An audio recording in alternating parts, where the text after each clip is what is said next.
Hi students, welcome to all students।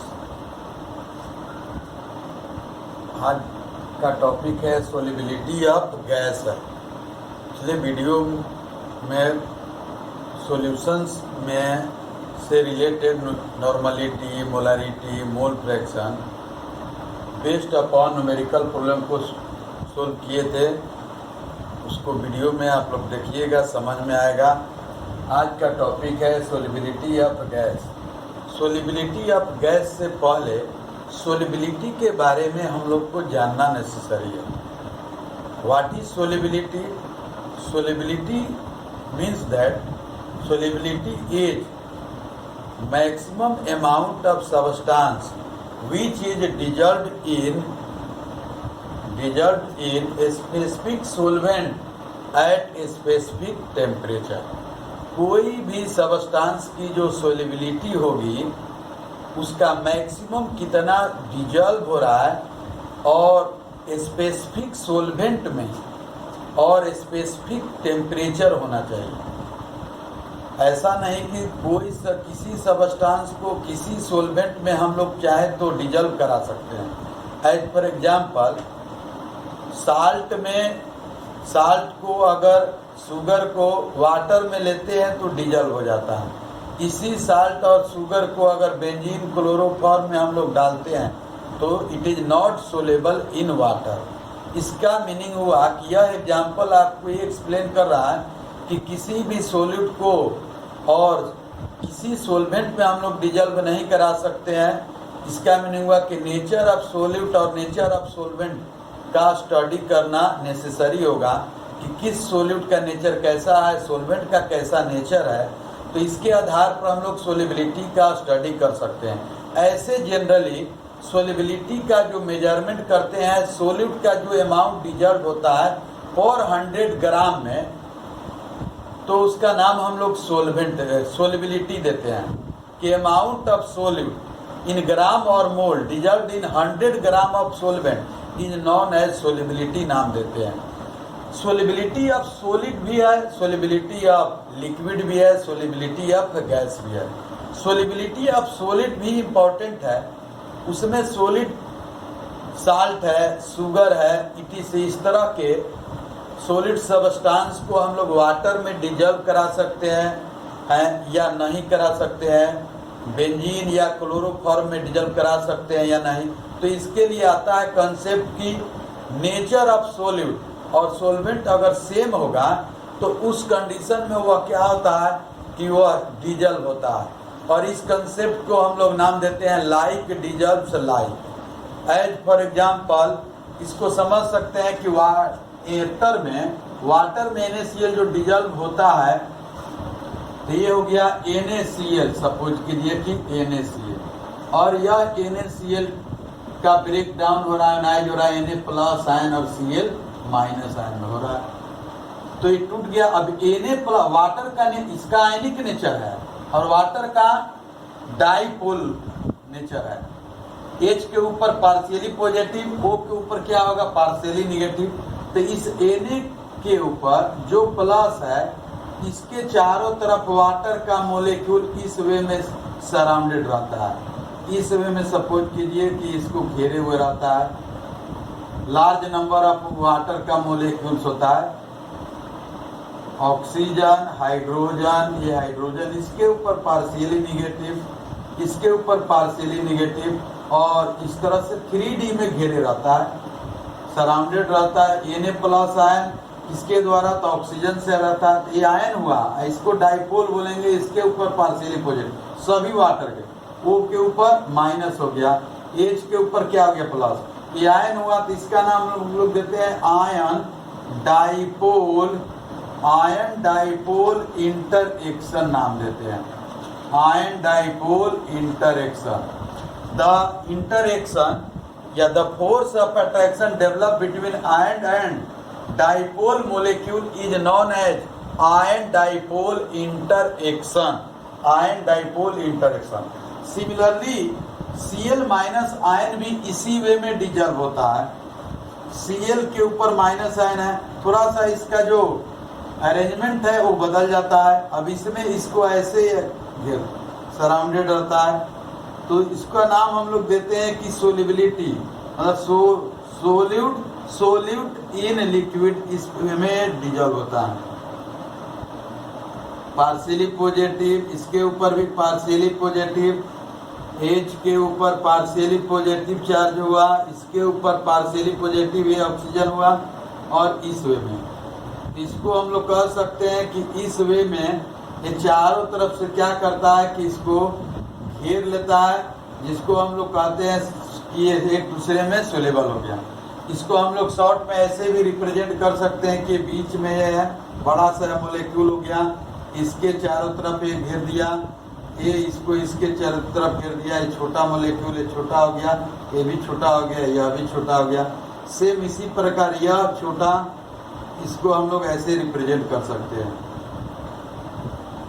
तो इसका नाम हम लोग क्या देंगे, आयन डाइपोल इंटरएक्शन नाम देते हैं। क्या नाम देंगे, यह भी कहलाएगा ion dipole interaction, ion dipole interaction नाम देते हैं।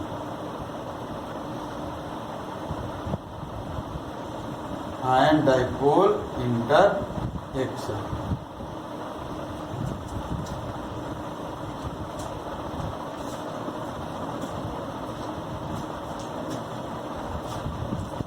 यह एग्जाम्पल जो है किसी भी सोल्यूट और सोलवेंट के नेचर के ऊपर एक्सप्लेन कर रहा है कि नेचर कैसा होना चाहिए।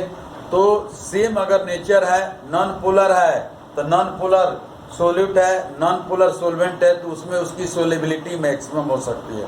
पोलर सोलवेंट है और पोलर सोल्यूट है तो उस कंडीशन में उसकी भी सोलेबिलिटी क्या होगी, मैक्सिमम हो सकती है। तो यह आपको एग्जाम्पल दे दिया आयन डाइपोल इंटरएक्शन का, नेचर के आधार पर एक्सप्लेन कर रहा है। दूसरे वे में solubility must be affected on the basis of variation in temperature. Suppose कीजिए कि बहुत सारा ऐसा साल्ट है या सॉलिड सबस्टांस है जिसको वाटर में डालने के बाद वो इजीली डिजल्व हो जाता है, और बहुत सारा ऐसा सॉलिड सबस्टांस है जिसको वाटर में डालने के बाद इजीली वो डिजल्व नहीं हो पाता है।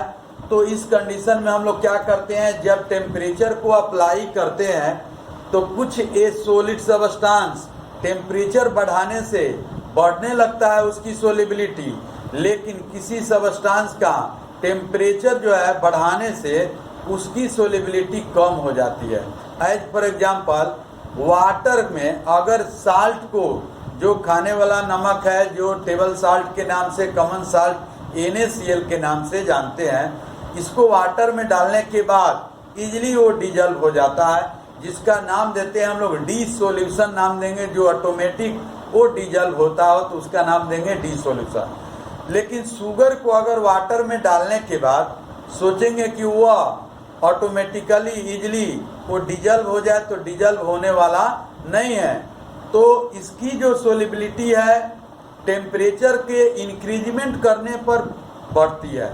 अगर टेम्परेचर बढ़ा दें तो इसकी सोलिबिलिटी बढ़ जाती है। वाटर ले लेते हैं, वाटर में हम लोग क्या करते हैं, वाटर ये हो गया, इसमें हमने क्या किया, शुगर को मिला दिए, शुगर को मिलाने के बाद अब यहाँ से इसको हमने क्या किया, टेम्परेचर हीट दे दिए। हीट देने से यह देखेंगे कि ये कुछ ही देर के बाद इस टोटल जो है amount of sugar is dissolved in water.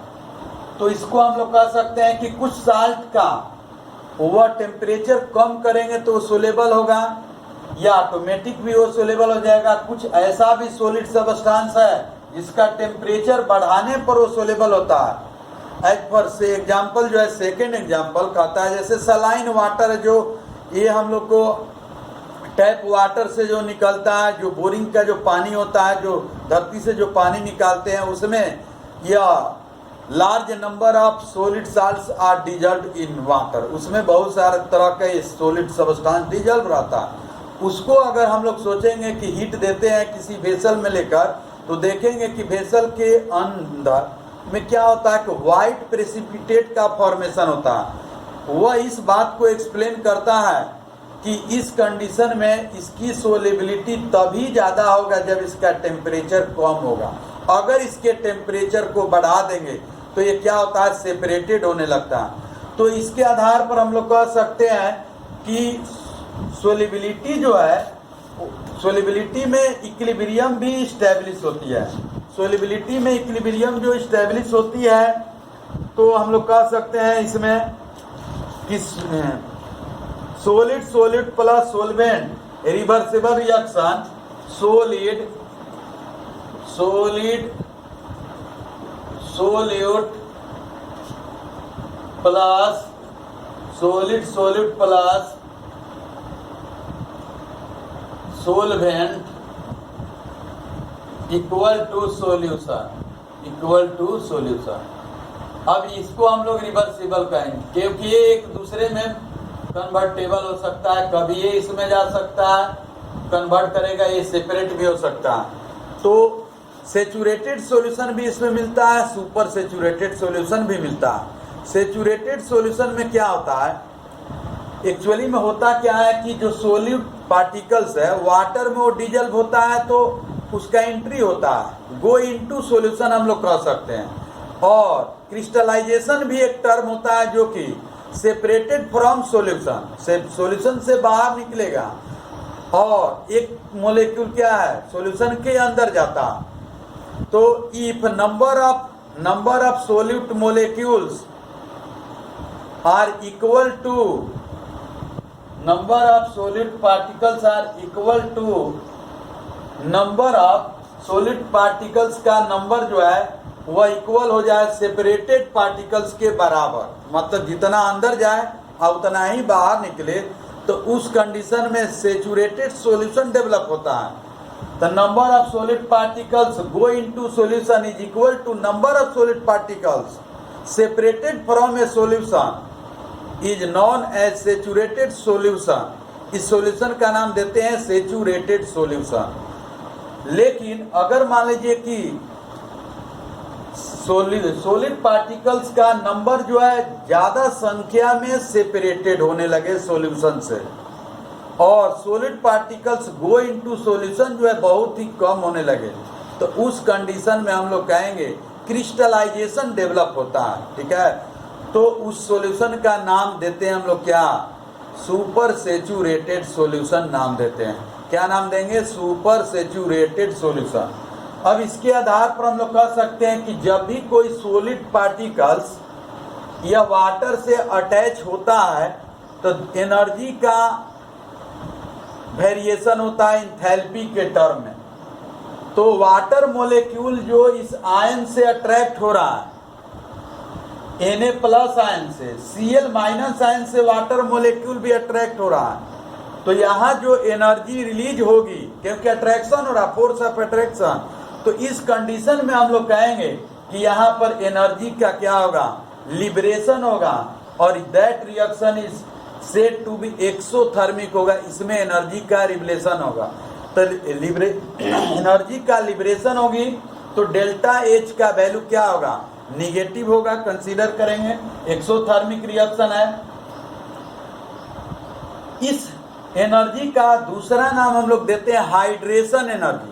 How many number of molecules are attached with ion, जितने मोलिक्यूल्स वाटर का आयन से अटैच होगा उसका नाम हम लोग देंगे क्या, हाइड्रेशन एनर्जी नाम देंगे, क्योंकि अटैचमेंट के बाद क्या होगी, एनर्जी का लिबरेशन होती है, तो इस एनर्जी का नाम देंगे हाइड्रेशन एनर्जी। लेकिन क्या हाइड्रेशन एनर्जी पहले ही डेवलप हो जाएगी, तो नहीं, पहले क्या होगा कि एनी आयनिक कंपाउंड क्या होगा, पहले आयनाइज्ड होता है तो ये टूटेगा दो पार्ट में, तो यहाँ जो एनर्जी की रिक्वायरमेंट होगी किसी भी, energy is required for breaking of 1 mole of ionic compound to ions. अगर 1 मोल आयनिक कंपाउंड को ब्रेक करने के लिए जो एनर्जी की रिक्वायरमेंट होगी, किसमें ब्रेक करने के लिए, कन्वर्ट करने के लिए, आयंस में, इनटू आयंस, तो इस एनर्जी का नाम देते हैं हम लोग क्या, इसका नाम देंगे लैटिस एनर्जी नाम देंगे। क्या नाम देंगे, लैटिस एनर्जी नाम देंगे। तो यहां से लैटिस एनर्जी डेवलप होगा, यहां क्या होगा, हाइड्रेशन एनर्जी डेवलप होगा। और लैटिस एनर्जी और हाइड्रेशन एनर्जी का अगर कोऑर्डिनेशन अगर होगा तो उस कंडीशन में हम लोग कहते हैं कि उसमें सॉलिड सब्सटेंस की सोलिबिलिटी आइदर लेस और मोर, या तो कम हो सकता है या अधिक भी हो सकता है। ये डिपेंड करता है कि इसका किस प्रकार से एनर्जी कम रिलीज हो रहा है या अधिक। लैटिस एनर्जी का वैल्यू ज्यादा है या हाइड्रेशन एनर्जी का वैल्यू ज्यादा है, या आपको सॉल्यूशन जो बनेगा सॉल्यूट और सॉल्वेंट के बीच जो इंटरेक्शन होगी तो वहां जो एनर्जी रिलीज होगी उस एनर्जी का नाम देंगे सॉल्यूशन एनर्जी। तो 3 फैक्टर पर ये डिपेंड करता है। पहला आपको हाइड्रेशन एनर्जी पर डिपेंड करता है, हाइड्रेशन एनर्जी। सेकेंड जो डिपेंड करता है लैटिस एनर्जी। थर्ड जो है आपको थर्ड जो है सॉल्यूशन एनर्जी पर डिपेंड करता है, सॉल्यूशन एनर्जी।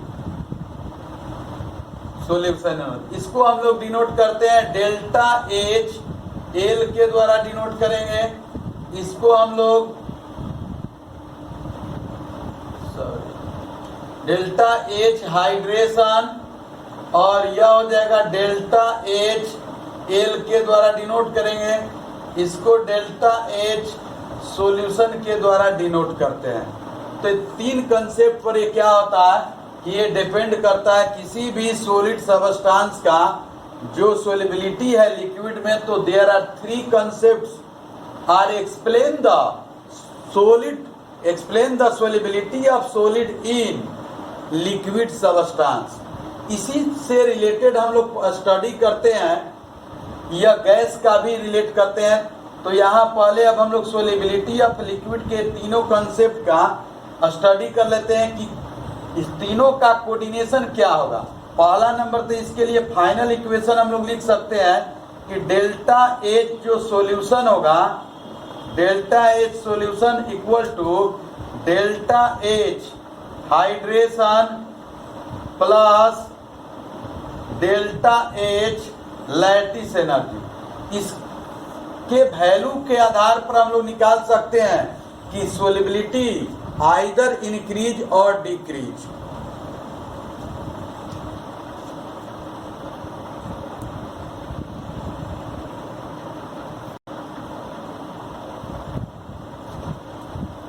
तो इसके आधार पर 3 पॉइंट्स मिलता है।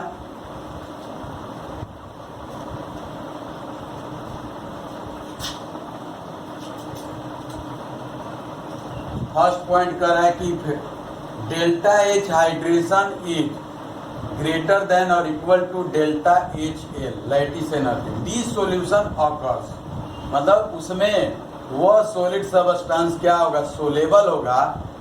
इसके साथ with delta H solution less than 0। इस कंडीशन में जो सॉल्यूशन का जो एंथैल्पी चेंज आएगा वह 0 से क्या होगी, कम होगी। मतलब 0 से कम होने का निगेटिव वैल्यू, इसका मीनिंग है कि उससे हीट क्या होगी, रिलीज होगी।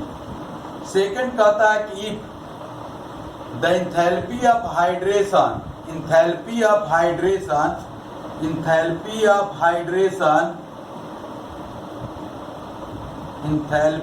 Hydration marginally less than delta H lattice energy. मतलब इसका वैल्यू ज्यादा हो लैटिस एनर्जी का, मतलब तोड़ने के लिए ज्यादा की रिक्वायरमेंट हो, और हाइड्रेशन एनर्जी का वैल्यू क्या हो, थोड़ा सा कम हो, बहुत ही कम। इवन देन डिसोल्यूशन, इसके बावजूद भी डिसोल्यूशन टेक्स प्लेस होगी एंड डेल्टा एच सॉल्यूशन का वैल्यू यहाँ कम था, यहाँ क्या है, अधिक है। मतलब 0 से अधिक भी आएगा। इंडोथर्मिक भी होगा तो उस कंडीशन में भी वो क्या है, सोलेबल हो सकता है। कब, जब उसमें हीट की क्या होगी, रिक्वायरमेंट। देंगे हीट तो भी वो क्या होगी, सोलिबिलिटी हो सकती है, क्योंकि डेल्टा एच सॉल्यूशन का वैल्यू ग्रेटर देन 0 है, पॉजिटिव। जैसा कि हमने बताया कि कुछ ऐसा सॉलिड सब्सटेंस होता है जो ऑटोमेटिकली सोलेबल हो जाता है, और कुछ ऐसा जो होता है जिसमें हीट देने के बाद वो सोलेबल होता है। तो ये कह रहा है। अगला कह रहा है कि delta H lattice energy is too large, बहुत ही अधिक हो, मतलब उस आयन को सेपरेट करने में बहुत ज्यादा हीट की रिक्वायरमेंट हो, टू बी कॉम्पनसेटेड, मतलब संतुलित हो जाएगा by delta H hydration, then dissolution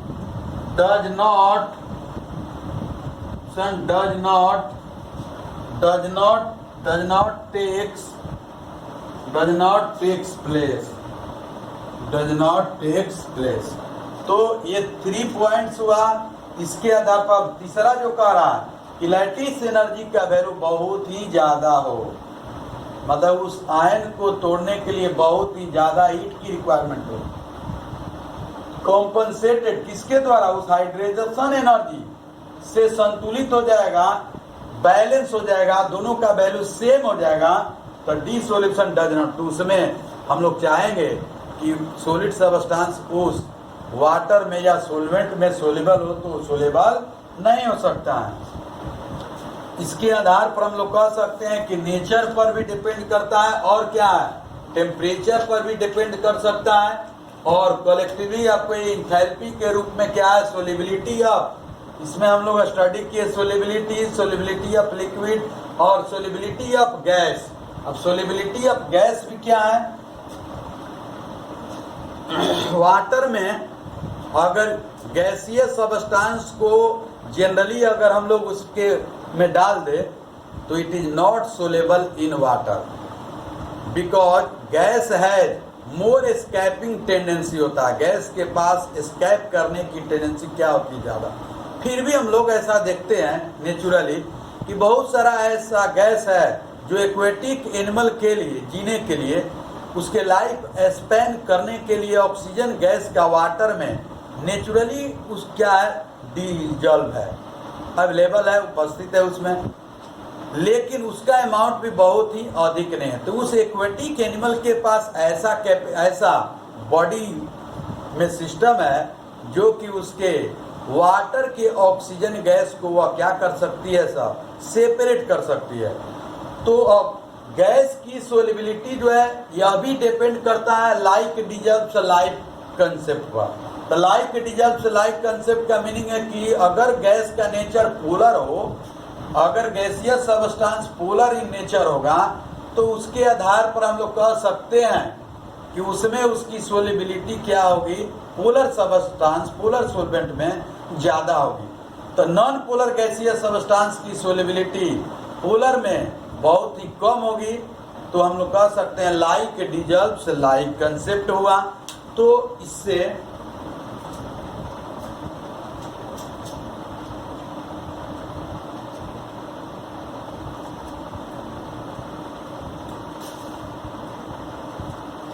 तो गैसीय सब्सटेंस HCl जैसे गैस है, उसको वाटर में अगर हम लोग डिजॉल्व कराए तो उस कंडीशन में उसकी सोलिबिलिटी क्या होगी, बहुत ही अधिक होगी। अब ऐसा देखा गया कि कुछ गैस वाटर में लेस अमाउंट में ऑटोमेटिकली एटमॉस्फेरिक प्रेशर के द्वारा उसमें डिजॉल्व हो जा रहा। सम गैसीय substance are not dissolve in at atmospheric pressure. तो उसके लिए क्या किया गया कि गैसीय सोलिबिलिटी ऑफ गैसीय substance in water is also dependent upon nature of solute और solvent as well as effect on temperature and effect on pressure. Pressure के पर भी डिपेंड करता है, टेम्परेचर पर भी डिपेंड करता है। नेचर ऑफ सोल्यूट और सोलवेंट तो हो ही गया कि पोलर है, तो पोलर अगर मान लीजिए कि सोलवेंट है तो उसमें आसानी से डिजॉल्व हो जाएगा। नॉन पोलर गैसीय सब्सटेंस है, नॉन पोलर सोलवेंट में अगर डिजॉल्व कराते हैं तो आसानी से वो डिजॉल्व हो गया। बट टेम्परेचर बढ़ाने से घटाने से, प्रेशर को बढ़ाने से, प्रेशर को घटाने से सोलिबिलिटी अफेक्टेड होती है या नहीं होती है, इसका हम लोग समझने का प्रयास करते हैं। जैसा कि वाटर में हम लोग मान लीजिए कि गैस को डाल दिए और प्रेशर बढ़ाते जा रहे हैं ऊपर से, तो प्रेशर जैसे जैसे बढ़ाते जाएंगे वैसे वैसे वो क्या होगा, उसकी सोलिबिलिटी बढ़ते जाएगा। लेकिन इसका लिमिटेशन ये भी है कि आप सोचेंगे कि बहुत मैक्सिमम प्रेशर कर दें तो maximum amount of gaseous substances are dissolved in water at highest pressure, तो इट इज नॉट पॉसिबल, ये संभव नहीं है। एक ऐसा प्रेशर डेवलप होगा, उस प्रेशर पर कोई भी गैसीय सबस्टांस को हम चाहे कि उसमें डिजॉल्व करा दे तो डिजॉल्व होने वाला नहीं है। उसकी जितनी टेंडेंसी होगी उसमें डिजॉल्व होने का, उतना ही वो डिजॉल्व होगा। तो हम लोग कह सकते हैं कि प्रेशर बढ़ाने से क्या होगा, उसकी सोलिबिलिटी बढ़ेगी, प्रेशर घटाने से उसकी क्या होगी, सोलिबिलिटी कम होगा। टेम्परेचर, अगर मान लीजिए कि टेम्परेचर बढ़ा दे तो P और T के बीच का रिलेशन भी आप लोग 11th में पढ़ चुके हैं। अगर टेम्परेचर बढ़ा दें तो जो लिक्विड है वो और एस्केप करने की टेंडेंसी में कन्वर्ट हो जाएगा, जो लिक्विड है वो भी, और जो गैस है उसके पास तो एस्केपिंग टेंडेंसी मैक्सिमम है। तो इसके आधार पर हम लोग कह सकते हैं कि टेम्परेचर बढ़ाने से गैस पहले से और एस्केप करेगा और जो लिक्विड सोलवेंट है वो भी, उसके पास भी एस्केपिंग टेंडेंसी बढ़ जाएगी। तो हम लोग कह सकते हैं कि टेम्परेचर बढ़ाने से गैसियस सबस्टांस की सोलिबिलिटी इंक्रीज नहीं होती है, और टेम्परेचर कम कर देने से क्या होगा कि गैसियस सबस्टांस के पास कॉन्डेंस्ड होने वाला नेचर बढ़ जाएगा, और गैसियस सबस्टांस जब कॉन्डेंस्ड होगा तो हम लोग कह सकते हैं कि उसमें उसकी सोलिबिलिटी पहले के कंपेयर में क्या होगा, पहले की तुलना में बढ़ जाता है। तो हम लोग कह सकते हैं कि गैस का जो सोलिबिलिटी है must be dependent upon temperature and pressure. First जो प्रॉपर्टी था लाइक डिजॉल्व लाइक, जो कंसेप्ट था वो solid in liquid, liquid in liquid, gas in liquid, वो सभी में एक्सप्लेन करता है लाइक डिजॉल्व लाइक। इस कहीं भी सोलिबिलिटी का स्टडी हम लोग करेंगे तो वहां पर पहला हम लोग ये ध्यान देते हैं कि like dissolve like concept apply करते हैं। जब ये फेल करता है तो दूसरा कंसेप्ट हम लोग देखते हैं फॉर्मेशन ऑफ हाइड्रोजन बॉन्ड का, ये भी फेल कर जाता है तो अलग कंसेप्ट सरफेस एरिया का कंसेप्ट देखते हैं जो कि ऑर्गेनिक केमिस्ट्री में एक्सप्लेन होता है। तो इसके आधार पर क्या है कि यह solubility of solid in solubility of solid in liquid है, solubility of gas in liquid का स्टडी किए हम लोग। इसके आधार पर हम लोग क्या होगा कि हेनरी लॉ इसी पर बेस्ड अपॉन है, the Henry law based upon solubility of gas concept, जिसको हम लोग अगले वीडियो में इसको अध्ययन करेंगे। अगर वीडियो पसंद आती है तो इसको सब्सक्राइब करने कीजिएगा और लाइक भी कीजिएगा और शेयर भी कीजिएगा। नोटिफिकेशन बटन को भी आप लोग दबा दीजिएगा ताकि नया जो वीडियो आएगा तुरंत आपको अपडेट हो जाएगा, तुरंत आपके मोबाइल फोन पर चला जाएगा। Thank you.